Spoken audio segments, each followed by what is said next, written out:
Salut tout le monde et bienvenue dans ce tuto pour apprendre à faire la manette de la NES sous Blender. Petite information, on va utiliser le Boolean Workflow. Qu'est-ce que c'est que le Boolean Workflow? En fait, c'est une méthode de travailler ces mèches qui consiste à utiliser des booleans. Voilà, tout est dans le titre. Et le petit bonus, c'est que nous, on va le faire avec les modifiers. Donc, ce sera un workflow totalement non destructif. Autrement dit, on va avoir une grande liberté de mouvement lorsqu'il va falloir faire des allers-retours pour ajuster 2-3 petites choses. Vous allez voir, c'est hyper pratique, mais c'est aussi à cause de ça que c'est un peu compliqué. Alors, avant de commencer, je vous ai mis en description les liens des images que j'utilise. Enfin, des images. J'ai une image de référence et à côté, j'ai un site sur lequel j'ai la manette de la NES sous différents angles. Comme ça peut me permettre d'ajuster 2-3 petites choses au fur et à mesure. Je vous conseille vraiment d'aller télécharger les mêmes images que moi. Comme ça, on va travailler sur les mêmes modèles. Et si vous avez des questions, ce sera beaucoup plus facile pour moi d'y répondre. Allez, on commence tout de suite. On va déjà importer notre image. Mais avant ça, on va tout supprimer avec AX. Une fois que tout est supprimé, on va aller chercher l'image que vous avez préalablement téléchargée. Alors la mienne, elle est juste ici. Je fais un drag and drop sur mon viewport, puis ensuite je vais faire Alt G pour reset la position et Alt R également. Je vais me mettre en vue du top avec 7 et on va pouvoir commencer à travailler. Alors déjà on va préparer l'image, d'accord? Il faut faire quelques petites manipulations avant de pouvoir continuer. On va la déplacer dans une nouvelle collection. Alors pour ça on appuie sur M, on fait New Collection et on va l'appeler Ref pour référence. On valide. Ensuite, vous allez cliquer sur votre image, vous allez dans les Object Data Properties, et dans Def, vous allez mettre Front, et ensuite, vous allez désactiver Perspective, comme ça, lorsque vous allez tourner autour de votre objet, l'image va disparaître. On se remet en vue du dessus avec 7. Et également, on va cocher Opacity, et on va la mettre à 0, on va dire 585. Donc, petite parenthèse, le Def, c'est pour nous dire si l'image va apparaître devant ou derrière nos mèches. Moi, je veux que ça apparaisse toujours devant mes mèches. Une fois que c'est fait, on va aussi désactiver une petite chose. Donc ça va se passer dans l'outliner. Malheureusement, l'outliner, il est derrière ma webcam. Donc moi, je vais vous le faire apparaître ici. Voilà. Normalement, sous ma webcam, vous avez ça. Vous allez cliquer sur le petit icône en forme de filtre. Vous allez cliquer sur la petite flèche qui est juste ici. Et comme ça, vous allez pouvoir la désélectionner. D'accord? De cette manière, on ne peut plus cliquer sur l'image et on ne risque pas de la sélectionner par erreur. Allez, maintenant, je remets les properties et on va pouvoir commencer. Alors, je vais déjà un peu zoomer. Nous, ce qu'on va faire déjà, c'est faire le corps de la manette. Donc, pour ça, on va faire Maj A et on va ajouter un plane. Donc, mesh et plane. Voilà. Ce qu'on va essayer de faire, c'est lui donner la même taille que la manette. Donc là, c'est rien de compliqué. On va faire un SX. Voilà, quelque chose comme ça. On va le déplacer sur l'axe Y avec GY. Quelque chose comme ça, voilà. Et un petit SY. Comme ça. On fait CTRL A, Apply, Scale. Alors ça, on va le faire très régulièrement. Faites bien attention de le faire en même temps que moi. Ensuite, on passe en mode Edit avec Tab. Là, le but du jeu, ça va être de rajouter le petit bevel qu'on a sur les angles de la manette. Alors pour ça, on va faire CTRL B. Quand vous allez faire CTRL B, là, ça va pas marcher. Ça va pas marcher pourquoi? Puisque CTRL B, à la base, c'est fait pour ajouter des bevels sur des arêtes. Or, là, nous, ce qu'on a sélectionné, c'est des vertices. Pour que ça fonctionne avec les vertices, il faut faire CTRL B, puis on appuie sur V. Et là, c'est bon, on rajoute bien un bevel sur les vertices. Alors nous, ce qu'on va rajouter, je pense, ça va être, alors hop, je vais mettre entre 6 et 8 vertices. Ça fait un peu beaucoup, mais je vous rassure, nous, on ne va pas rajouter de subdiv modifier à la fin, donc on peut se permettre un peu plus de folie à ce niveau-là. Et 8 en soi, c'est pas non plus énorme. Donc on va faire ça comme ça. On valide. Alors on essaie bien de matcher le modèle, hein. D'ailleurs là, je suis allé un peu trop loin, mais bon, c'est pas trop grave. Et on va pouvoir continuer. Une fois que c'est fait, on va rajouter le Solidify Modifier. Donc on va dans la liste des modifiers, Add Modifier, et là on cherche le Solidify.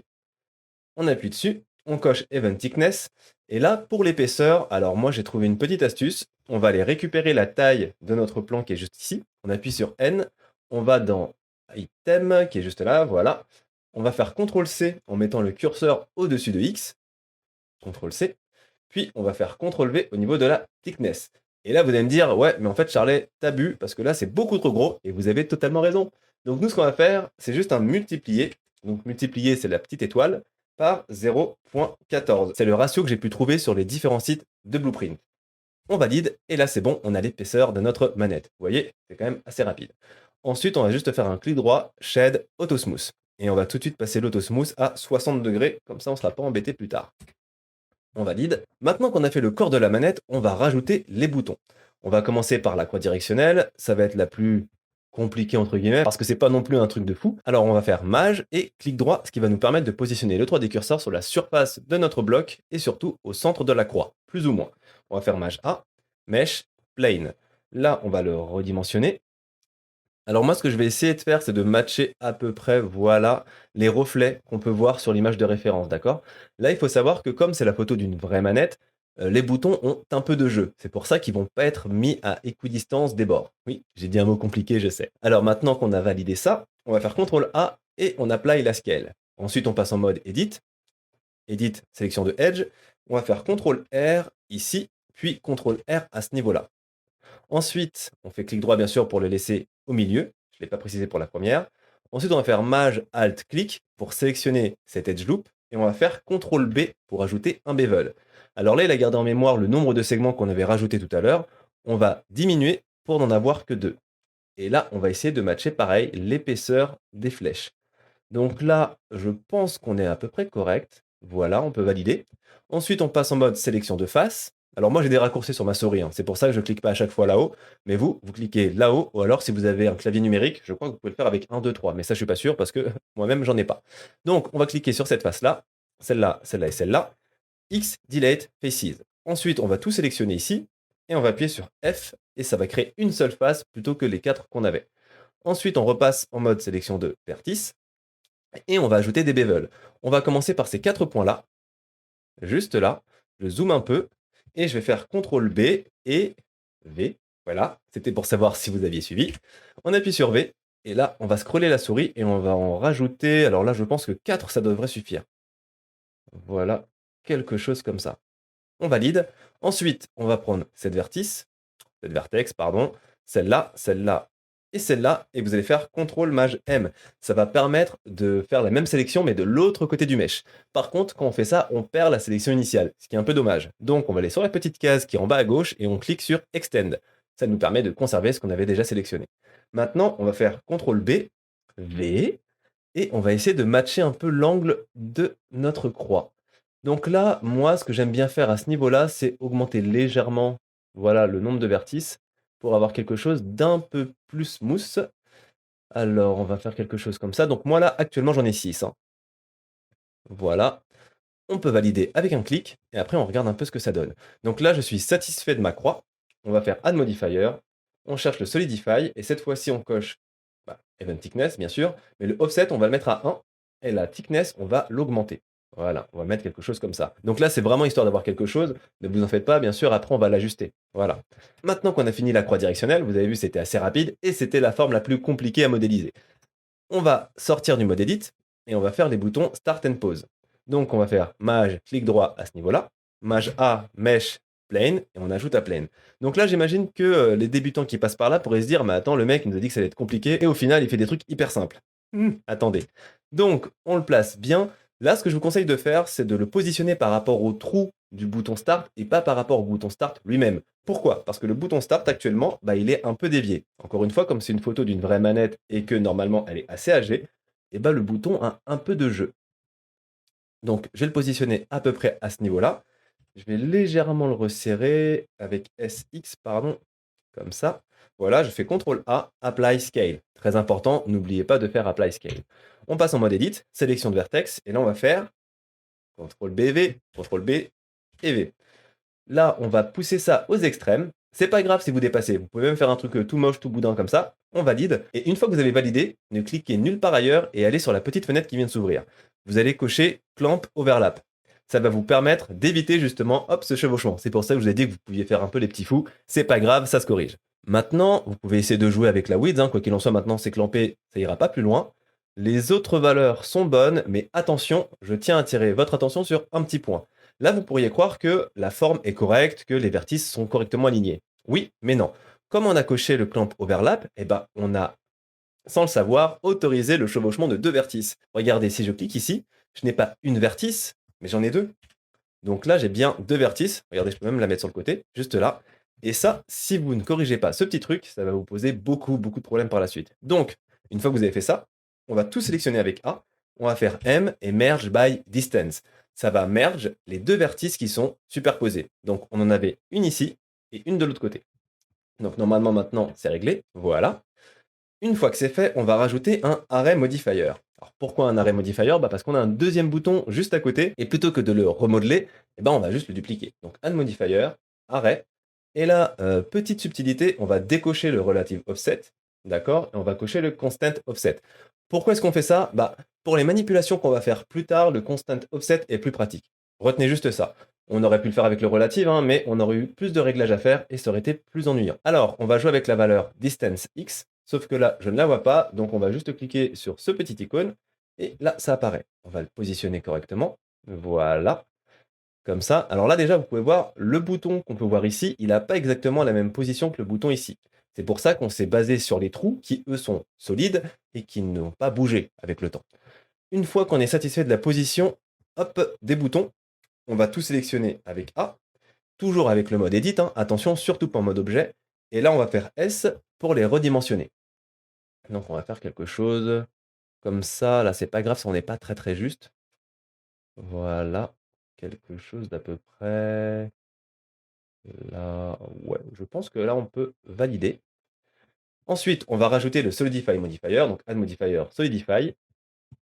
Hop, on va réduire le array, Event Thickness, on passe l'offset à 1 et on joue avec la thickness.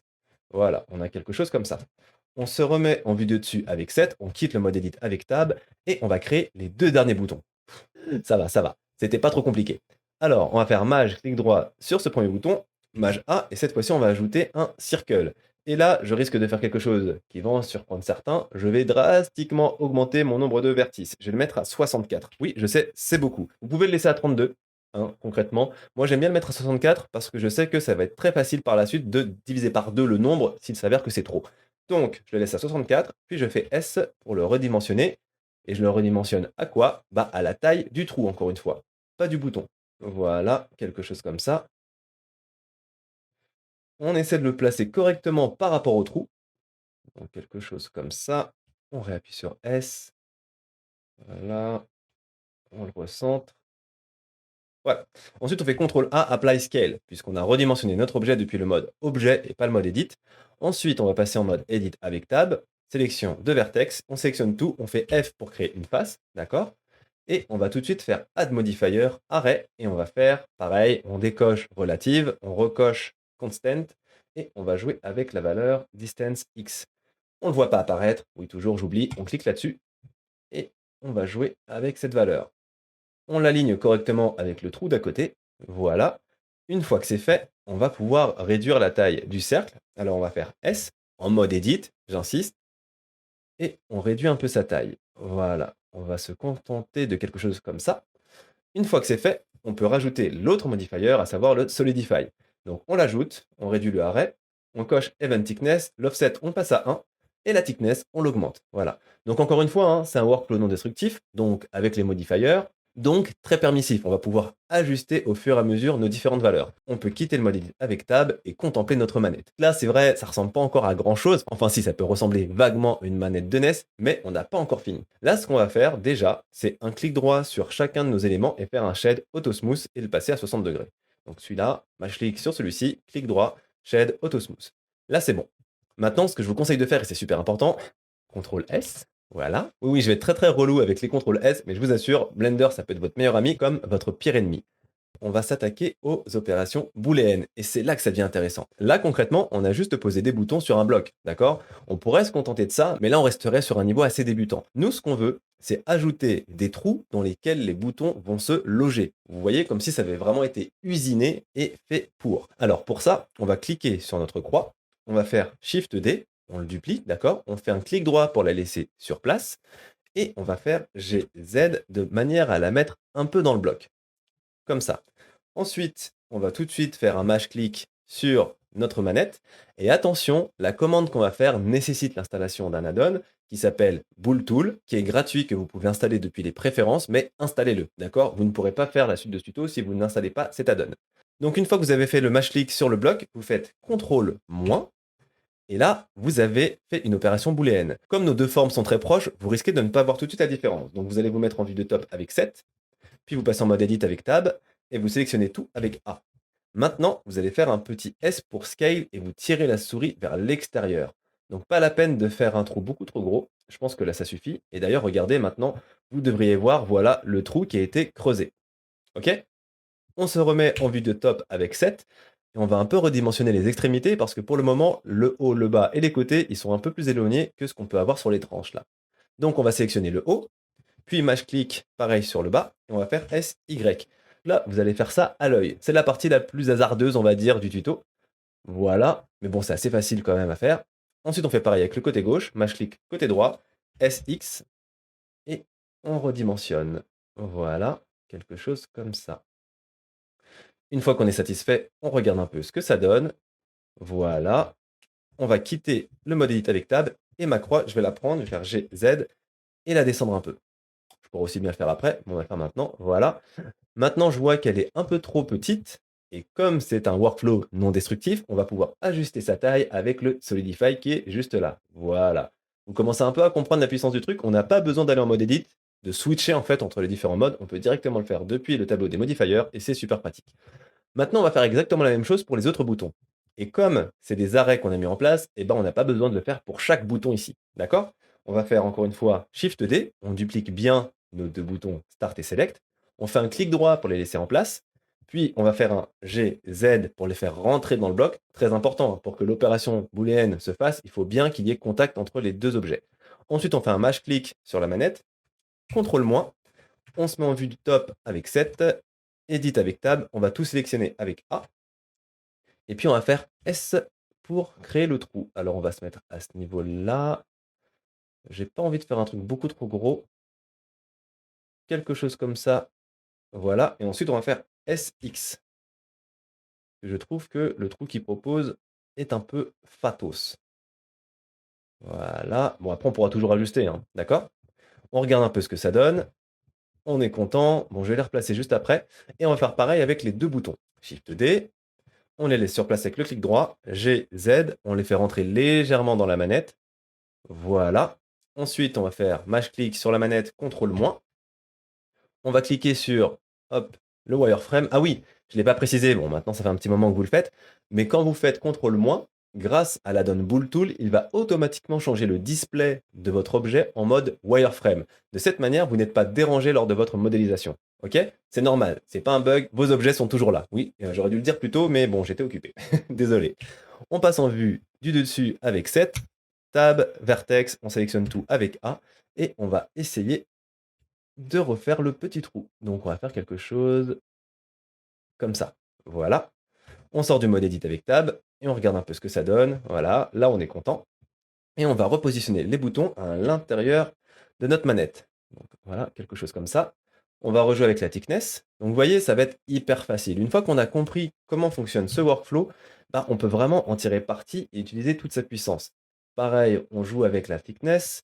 Là, on est plutôt content. Et maintenant, ce que je vous invite à faire, ça va être de ranger tous vos objets booléens, donc les objets qui sont wireframe, dans une collection à part. Donc pour ça, regardez, je vais encore une fois vous montrer l'outliner parce que moi, il est derrière ma webcam. On va sélectionner tous les wireframes, comme ça. Puis vous allez appuyer sur M et faire Move to Collection, New Collection. Alors moi j'ai Cutters, la petite collection qui apparaît en rouge là. Attendez, hop. La petite collection qui apparaît en rouge, vous ne l'avez pas, c'est normal. Moi j'ai un plugin supplémentaire qui me la crée automatiquement. Donc vous faites New Collection et vous allez l'appeler Boolean. Voilà. Vous faites OK. Et au niveau de votre outliner, vous avez bien votre collection Boolean qui a été créée. Vous faites un clic droit dessus et vous avez cette série d'icônes. Ça va juste vous permettre de changer la couleur de la petite icône qu'il y a à côté de Boolean. Vous allez mettre la couleur qui vous plaît, mettez juste une couleur différente de blanche, de manière à tout de suite spotter les Booleans qui sont dans votre scène, d'accord? De cette manière, on va pouvoir très facilement les cacher, hop, et ne pas être dérangé lorsqu'on va modéliser. Et lorsqu'on aura besoin de les modifier, il suffira juste de les réafficher de cette manière. Voilà. Je viens de me rendre compte que j'ai loupé quelque chose. Avant de faire les trous de Start et Select, on aurait dû faire la petite encoche qu'on a sur notre manette. Mais c'est pas grave, encore une fois, workflow non destructif, bon, vous commencez à comprendre. Ce qu'on va faire, c'est Mage, clic droit à ce niveau-là, Mage A, Mesh, Plane, on fait S pour le redimensionner correctement. Donc là, pareil, hein, on va essayer de l'aligner à l'œil, quelque chose comme ça. SY, on le met à peu près à ce niveau-là, voilà. CTRL A, Apply, Scale. Ensuite, on passe en mode Edit avec Tab. On sélectionne tout et on va faire CTRL B, V, et on va essayer de matcher les angles qu'on a à ce niveau-là. Voilà, quelque chose comme ça. Et encore que je l'ai peut-être fait un peu trop grand, donc je pense que je vais plutôt faire quelque chose comme ça. Voilà. Alors pour les curieux et les curieuses, j'ai actuellement 6 segments. Je vais sortir du mode Edit avec Tab, je vais faire un SX, le réduire un petit peu. Voilà, quelque chose comme ça.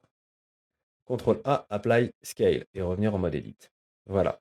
Donc là, je suis un peu plus proche de ce qu'il fallait avoir. Maintenant, on va tout sélectionner avec A et on va faire un Inset avec I. Donc regardez bien, on appuie sur I et on va essayer de matcher les bordures internes. Juste comme ça, donc c'est celle qui est juste là, d'accord?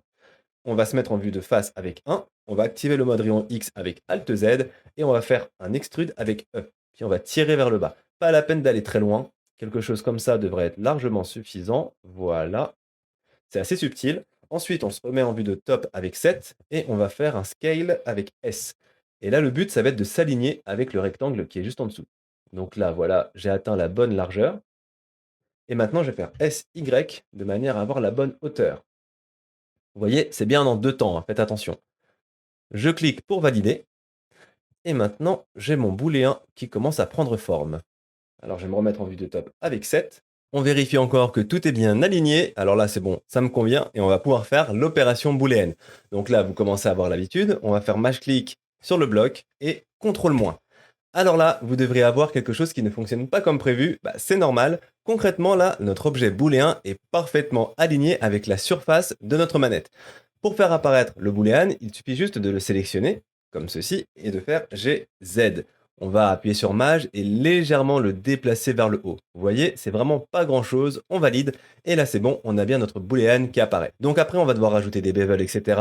pour avoir une belle transition à ce niveau-là, mais en attendant, on a bien notre creux. Maintenant, ce qu'on va faire, c'est bien sûr prendre les boutons, Start et Select, donc là, avec leur booléen, et on va faire GZ de manière à creuser un trou à l'intérieur du creux qu'on a créé. Donc on les positionne à peu près à ce niveau-là. On va un peu lever les boutons de manière à ce que le joueur puisse quand même appuyer dessus. Quelque chose comme ça. Voilà, on regarde un peu ce que ça donne. Donc là, on peut voir qu'il y a des erreurs de shading, mais vous en faites pas, c'est prévu, on va les corriger. Mais écoutez, là, je pense qu'on est bien. Ce sera tout pour cette partie. Je veux garder les parties de ce tuto assez courts, et là je pense qu'on a environ pour 15-20 minutes déjà, donc c'est déjà pas mal. Pour la prochaine fois, il nous reste encore 3 opérations booléennes à ajouter, puis on devra s'attaquer au bevel. Et c'est là que ça va un peu se compliquer. Mais vous en faites pas, je vais tout vous expliquer, ça va bien se passer.